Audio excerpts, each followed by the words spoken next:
আজ আমরা জানব বই কেন তোমাকেই পড়তেই হবে। বই কেন তোমাকেই পড়তেই হবে? বই পড়তে হবে কারণ বই হচ্ছে সাফল্যের হাতিয়ার।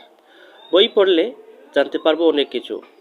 বই মনোযোগ বাড়ায়, বই পড়লে মস্তিষ্ক থাকে সচল এবং বই কল্পনা শক্তি বাড়ায়, মানসিক চাপ কমায় এবং বই পড়ার মাধ্যমে সহানুভূতিশীল হবে। বই অন্য মানুষের প্রতি আমাদের সহানুভূতিশীল হওয়ার জন্য ক্ষমতা বাড়ায়, অন্যের দুঃখ বুঝতে সাহায্য করে, মানুষের সঙ্গে আমাদের সম্পর্ক উন্নয়নের ভূমিকা রাখে। যারা প্রতিদিন বই পড়েন তারা মানসিক সমস্যায় কম ভোগেন। প্রতিদিন অত্যন্ত 30 মিনিট বই পড়লে রক্তচাপ কমে, হার্ট ভালো থাকে, মানসিক অবসাদ কমে। ইলন মাস্ককে একটা ইন্টারভিউতে জিজ্ঞাসা করা হয়েছিল, আপনি কিভাবে রকেট বানানো শিখলেন? মার্কস উত্তরে বলেছিলেন, বই পড়ে। তাই কোনো কিছু শিখতে বা জানতে হলে হাতে নেবে সে বিষয়ের একটি ভালো বই। যখন ক্লান্ত বোধ করবে তখন মনে হবে সব কিছু থেমে গেছো, তখন নিজেকে মনে করিয়ে দিবে এই অন্ধকার শুধুমাত্র সাময়িক।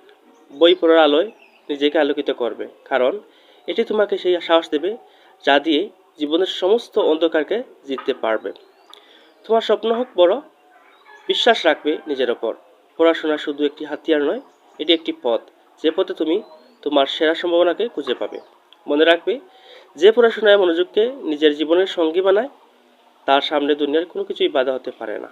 এগিয়ে যাও, শিখো এবং তোমার জীবনের গল্পটিকে অনুপ্রেরণার উৎস বানাও।